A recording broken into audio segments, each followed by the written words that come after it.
Y a esta hora de la mañana también pues tenemos otra invitada muy especial. Se trata de Diana Caterín Barrera. Ella es trabajadora social y docente orientadora de la institución educativa técnica agropecuaria Fernández Guerra. Bueno, el objetivo es básicamente con ella orientar a las familias a través de cápsulas informativas en temas de interés que contribuyan al fortalecimiento de las dinámicas familiares en el marco del confinamiento y en la educación en casa. Compañera Diana, muy buenos días, bienvenida a nuestro programa. Hola, buenos días. Muchas gracias por el espacio y buenos días a todos los que nos escuchan. Diana, empecemos por explicar acerca de cómo abordar el tema del hogar como espacio de paz y la sana convivencia. Bueno, el hogar, a nosotros nos enseñaron que el espacio donde habitamos con nuestros padres, hermanos o nuestro nuevo núcleo familiar, esposo e hijos, es el hogar, ¿cierto? Pero nos enseñaron a habitar los espacios, no a convivir los espacios, ¿cierto? Entonces, este espacio significa vivir en un espacio libre de violencia, ¿cierto? No es lo mismo habitar un lugar donde nos estamos viendo unas pocas horas al día porque o los niños están en el colegio, o los padres están trabajando, los niños están jugando en la calle y demás, que lo que se presenta en este momento de incertidumbre, donde todos tenemos que, por salud, por cuidado de nosotros mismos, permanecer en el hogar, ¿cierto? Entonces, es más complicado y se vuelve un poco difícil, entendemos eso, en tiempos actuales de confinamiento, el tema de la convivencia, por estas mismas razones, porque nos enseñaron a que, pues, yo estoy con usted y para usted estoy unos tiempos, y eso ya es convivir, y eso no es convivir. Convivir es saber cómo está el otro, a pesar de que estemos en el mismo espacio. Muchos damos por entendido cómo se siente el otro simplemente por compartir un espacio, ¿cierto? Pero eso no es convivir. Entonces, la idea es apostarle a un lugar donde tú puedas desarrollarte, donde tú puedas tener tus prácticas cotidianas en la medida de lo posible, teniendo en cuenta las medidas de seguridad, obviamente, pero entonces eso significa un espacio de paz, un espacio donde todos podamos habitar, convivir, compartir, donde no se presente la violencia, donde aprendamos que todos somos diferentes, pero aprendamos a sobrellevar esas diferencias.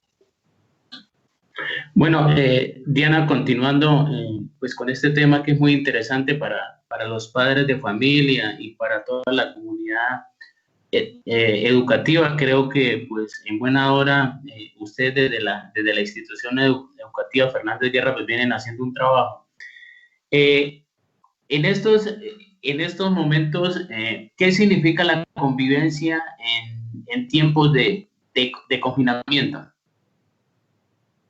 Convivir en tiempos de confinamiento significa aprender que el otro es diferente a mí, entender sus diferencias, entender que no siempre nos vamos a llevar de la mejor manera porque tú y yo opinamos distinto, pero podemos llegar a consensos, podemos llegar a acuerdos y podemos llegar a algunos acuerdos dentro del hogar que nos permitan resolver nuestras diferencias, hacer las labores del hogar y trabajar en familia para que sea más sano, sea más viable y no se nos genere el estrés, no nos genere problemas de salud mental, no nos genere problemas de violencia física y emocional dentro del hogar. En ese orden de idea, cuáles son los principios de prevención de violencia intrafamiliar? Teniendo en cuenta que, pues, que en esta época de confinamiento, pues se ha incrementado mucho en los hogares colombianos. Bueno, para todos es un reto y es sumamente complicado empezar unas prácticas que no hemos tenido a lo largo del desarrollo de nuestros hogares, ¿cierto? Pero algunos de los principios que tenemos que tener en cuenta si lo que se busca es generar y promover una sana convivencia sería, por ejemplo, el diálogo, el respeto y la negociación. ¿A qué hago referencia con esto? Todos somos diferentes, los niños opinan de una forma, las niñas opinan de otra forma, el papá opina de una forma, la mamá opina de una forma, y cuando esas ideas convergen en un solo lugar, necesitamos empezar a escuchar al otro.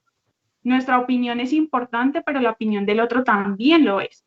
Entonces, ¿qué tenemos que hacer? Empezar a entender lo que el otro nos quiere decir para entonces llegar a un consenso. A veces lo decimos en diferentes palabras, pero a veces queremos decir lo mismo, solo que con diferentes palabras. Entonces necesitamos empezar a escuchar al otro un poquito más para negociar esos acuerdos. También tenemos que empezar a manejar el tema de control de emociones. Tengamos en cuenta que en este momento todos estamos un poco sobrecogidos con toda la información que nos llegan, los noticieros, las tasas de desempleo, la falta de trabajo en algunos casos, la frustración de los niños o de las niñas porque no pueden salir a jugar como antes lo hacían, ¿cierto? Entonces, todo eso va generando como una especie de bola de nieve en nuestra mente y en nuestras emociones, y las personas tienden a liberarlo, pero no de la manera más viable, ¿cierto? Entonces necesitamos empezar a identificar esas emociones y empezar a trabajar en ello. Es importante el tema del manejo de emociones para nuestra salud mental. Cuando tú no tienes un proceso de manejo de emociones, cuando tú no tienes un proceso viable con tus emociones, pues vas a estallar con cualquier actividad que no te parezca. Que el niño jugó en la casa y se dañó un vaso, o que algo pasó y la mamá pues va a estallar de la mejor, no de la mejor manera, perdón. Entonces tenemos que empezar a manejar un poquito el tema de las emociones, tenemos que empezar a entender que esto es una situación estresante para todos en diferentes niveles, en diferentes medidas, pero es estresante para la mayoría de los que estamos en el hogar porque no estamos acostumbrados a estar allí todo el tiempo en un mismo espacio. Otro de los principios sería entonces compartir las responsabilidades para las madres principalmente, pero también para padres y algunos adolescentes. El tema de estar en casa implica hacer aseo, implica compartir la responsabilidad del hogar, que por lo general suele atribuirse a una única persona, pero pues esa única persona ya entiende que hay más en la casa, entonces ayuden también a hacer las labores del hogar. Y cuando no hacemos eso, en muchos casos también nos frustra un poco porque estando todos en el hogar y pues no colaboramos, es un poco frustrante para las personas que se encargan a diario de esa labor.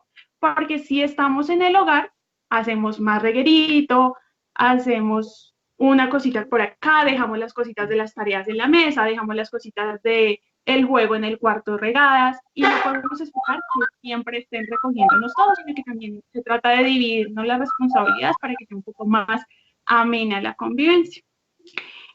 Otro de los principios sería entonces continuar un poco con las rutinas y los hábitos. Yo sé que es un poco difícil porque, por ejemplo, en el caso de los estudiantes, pues ellos están acostumbrados a levantarse a una hora, alistarse, irse para el colegio, volver a la casa, almorzar, tareas en algunos casos, y ahí se termina su día con un poco de recreación y a dormir, ¿cierto? En tiempos de confinamiento, pues para los estudiantes no va a ser lo mismo, eso es totalmente claro. No van a tener exactamente los mismos hábitos, pero no porque no tengan esos hábitos de la misma forma, significa que los dejemos perder. En la institución nos hemos dado cuenta que el hecho de estar en casa suele desmotivar un poco a los estudiantes. Los chicos y las chicas tienen entendido que el colegio es a donde se va a estudiar y la casa es a donde se va a relajar del resto del día, un poco por decirlo de cierta forma. Entonces los chicos no aprenden a diferenciar esos espacios y se desmotivan, entonces ya no se quieren levantar temprano, ya no quieren cumplir con las actividades que les envían por correo, que se les entrega físico en la institución. Entonces intentemos mantener esos hábitos en casa, intentemos mantener esas pequeñas cosas de, si usted se levantaba a las 7, listo, ya no se levante a las 7 porque pues antes era porque se iba a estudiar, un ejemplo, pero sí levantémonos temprano, tienda su cama, aliste sus cosas, se prepara y labora en las actividades de la institución 1 o 2 horitas para que no se le amontone todo el último día, como solemos dejar a veces los colombianos, y pues todo va a ir fluyendo de una mejor manera. Bueno, Diana, en ese mismo orden de idea, ¿qué recomendaciones usted daría hoy a los padres y madres de familia, teniendo en cuenta de que de que hoy pues tienen que hacer varias labores, hacer la labor de maestro, pero la labor de padre también. ¿Qué recomendaciones usted desde el trabajo social les puede hacer a la comunidad educativa? Bueno, lo primero es bajar un poco las expectativas. ¿A qué me refiero con bajar las expectativas? Y es el hecho de que queremos que todo vaya perfecto. Aparte y porque en esta época de confinamiento nos están diciendo que aprovechemos nuestro tiempo libre, que tenemos que aprender algo nuevo, que tenemos que hacer algo diferente. No, tranquilizarse, descansar y tomar un tiempo para usted, padre o madre de familia, también es hacer algo muy productivo porque usted está cuidando su salud física y emocional y salud mental, que es lo más importante. También tenemos que bajar un poco al tema de qué es lo que yo quiero de mi hijo y aprender un poco qué batallas debo pelear, por decirlo de cierta forma. Cuando los niños estaban en el colegio, muchos de los padres a veces me decían a mí, es que él no tiende la cama, es que ella no se levanta y no tiende la cama y se va a estudiar y deja todo el reguero, ¿cierto? Entonces, esas eran luchas cotidianas, por decirlo de cierta forma, que se tenían a diario en ese momento de regularidad. Pero ahora en época de confinamiento tenemos que aprender a tranquilizarnos un poco y aprender qué batallas queremos luchar por nuestra salud y por nuestro bienestar.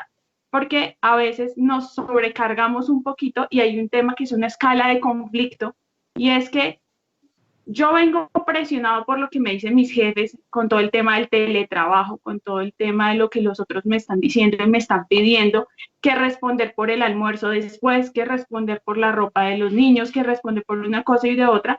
Y eso genera tanta presión en el padre o en la madre de familia que al final esa presión se ve reflejada en el trato hacia el otro. Entonces tenemos que empezar a trabajarle ese tema. Bueno, Diana, ya para finalizar, sabemos que vamos a tener una serie de programas con las psicoorientadoras de la institución educativa Fernández Guerra. Brevemente, ¿cuál es el objetivo que ustedes buscan a través del programa, mandar este mensaje a la comunidad educativa del departamento del Cauca y en otras regiones del país? Bueno, nuestro objetivo principal es brindar cápsulas que permitan que esta cuarentena sea más llevadera. ¿Qué es lo que sucede? Como ya lo mencionaban anteriormente, el departamento del Cauca tiene serios problemas de conectividad principalmente. Entonces, hay que buscar herramientas, hay que buscar opciones que nos permitan, tanto como docentes orientadoras, el tema del contacto con el otro, de brindarle algunas pautas a padres de familia que les puedan servir en casa, algunos consejos que les puedan servir en casa, para que esto sea más ameno, para que este tema de la cuarentena no nos termine afectando mental y físicamente, porque también genera un estrés que se ve reflejado de manera física y en la salud. Entonces, la idea de estos espacios, como tú bien lo dijiste, pues el día de hoy estoy yo, dentro de 8 días estará otra compañera, pero la idea es que se toquen temas que se están viviendo a diario, temas coyunturales que estamos teniendo en nuestras casas a diario y nos ayuden a sobrellevar de cierta forma o que nos den alguna luz sobre cómo manejar ciertas situaciones, también temas de prevención, de cosas que se pueden estar presentando durante la cuarentena, porque también, como lo veremos más adelante en otra cápsula, pues el tema de la conectividad también tiene su doble filo, por decirlo de cierta forma. Entonces, la idea es que a través de esos espacios se promuevan ciertas, no sé, ciertas luces que ayuden a que este proceso sea más ameno. Bueno, Diana, muchísimas gracias por haber pasado por los micrófonos de la radio revista Pandora del Sindicato Unitario de Trabajadores de la Educación del Cauca. En el momento que ustedes pues, crean a bien, siempre los micrófonos estarán a la disposición de la comunidad educativa del departamento del Cauca. Diana, muchas gracias, muy amable. Gracias igualmente para ustedes, que tengan muy feliz día.